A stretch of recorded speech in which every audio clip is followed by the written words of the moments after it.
What's up, everyone? This is the naturally aspirated SE head swap car. I've been having issues with low compression, and it's been winter, so I haven't been able to work on it.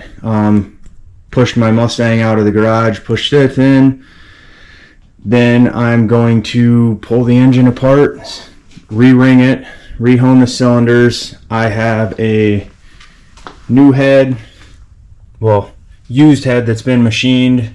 Valves have been reground. I have brand new valves, RS exhaust valves as well, since they're sodium filled. So this is the journey to get started. I've already got a little bit tore apart just so it's not a waste of time. Everyone knows how to take the front end off. Already drained the oil, as much coolant as I could get out of it. So let's begin.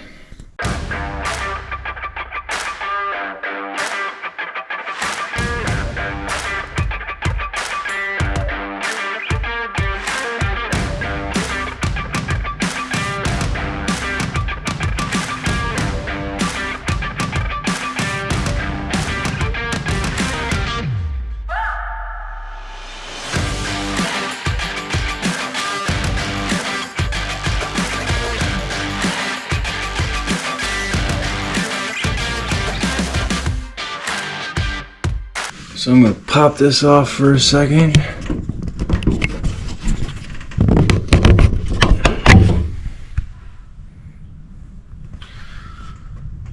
So I don't know if you can really see it well.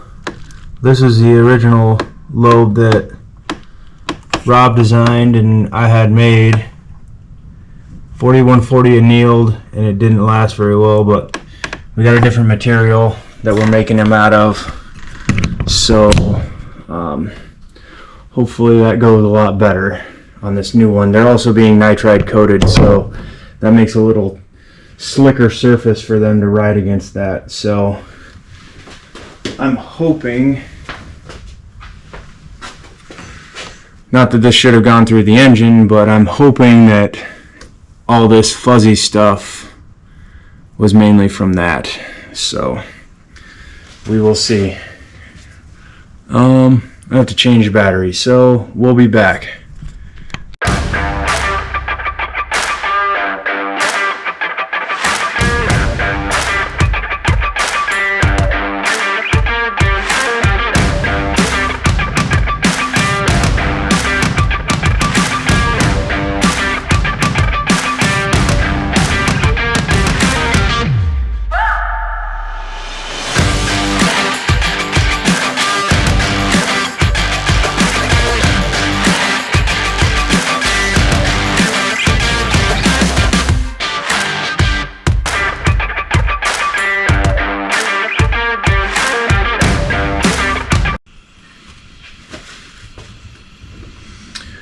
Alright, so let's take a look in depth of this.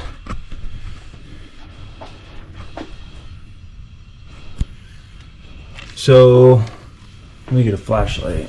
I'm gonna have to take a break and organize all this stuff because obviously I've got stuff everywhere. I need to pull the pistons and rods out. I need to clear that table off. So there is some vertical scoring. The crosshatch that I made is still good. I can't catch my nails on any of the scoring, but who knows, it might be bad enough to where that's what I'm losing compression on. So we will see. But that's that. Heads off. I'm gonna take a quick break to organize stuff, and then yeah, I'll be back to pull the rods. I'm probably going to pull the rods and everything off video because it's underneath the car. Don't have a good place to set that up. So when I'm back, the rods will be sitting on the bench and I'll be ready to rehone. Alright, so now I'm going to rehone the cylinders. I've already lubed them up, rubbed some oil on the cylinder walls. So I'm just going to use a dingle ball hone that's for the right size. I'm gonna throw some lube on this, so should cut easy. I'll probably do 10 passes a cylinder, see how that looks. I go 1, 2, 3, 4, 5, and so on, and then I'll wipe the cylinders down real good, probably spray them with some brake clean to get the stuff off the crank if it falls down there. It's not ideal to do it with the crank in there, but I don't have a whole lot of choice, so. All right, here we go.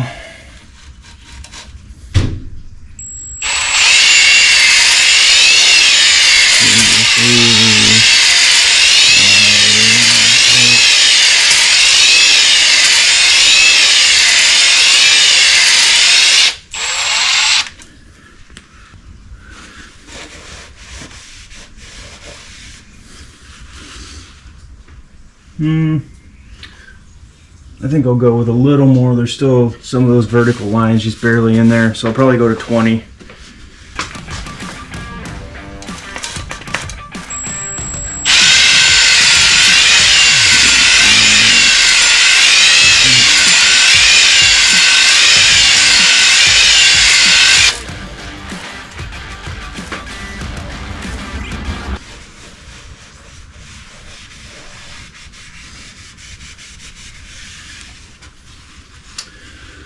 All right, still barely visible, but you know what? 20's where I want to be, so I'm gonna go 20 on all the cylinders.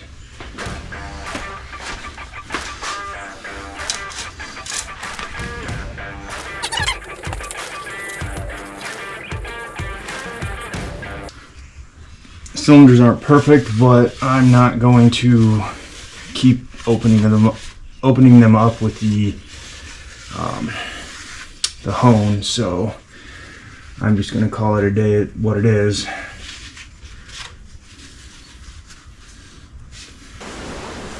Alright, so next off I'm going to move the camera to the bench because I'm going to have to re-gap the rings, the new rings. So yeah, that's going to take a bit. So alright, so now I'm going to clean up the bearings, the back sides, put them back in. I'm just going to reuse them. I have to re-ring all these, so I'm going to pull all the rings off and just wipe down the pistons, clean them up. I have 5 new rings just in case I break one. I have what I actually need to gap them at. Unfortunately, when I assembled the engine, I just assumed that I was going to use Manley's gapping recommendations, and that was severely oversized, so that could be part of my compression issue as well, but we're going to do it right this time. So I have to go get a flashlight wherever I put it.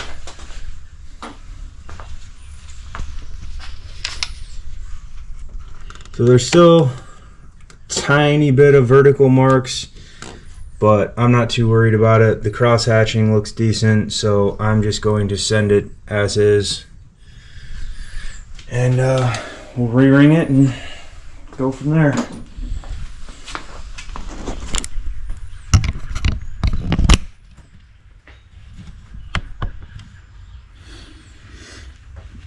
All right, also wanted to point out I do have some unfortunate little bit of wear in the bearings, but again, this isn't like a pristine engine, so it wasn't machined. It's like a pop and drop, so the markings could have came from the exhaust cam.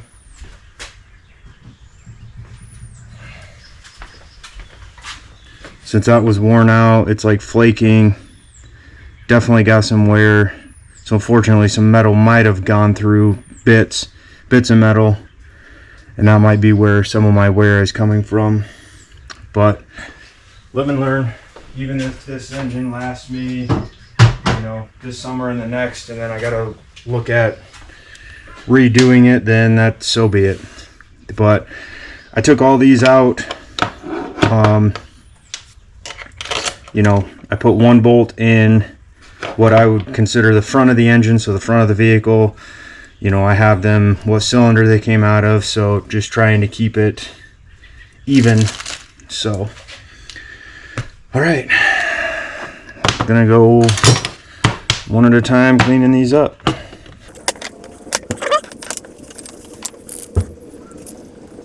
Alright guys, thanks for watching the part 2 of my engine teardown and re-ringing the pistons. Stay tuned for part 2 where I'm actually going to set the gap and get them reinstalled and get through the process of putting it back together. Comment, like, and subscribe if you like what you see, want to see more. If you don't, you know what, that's fine too. It's a free country. So, thanks for watching.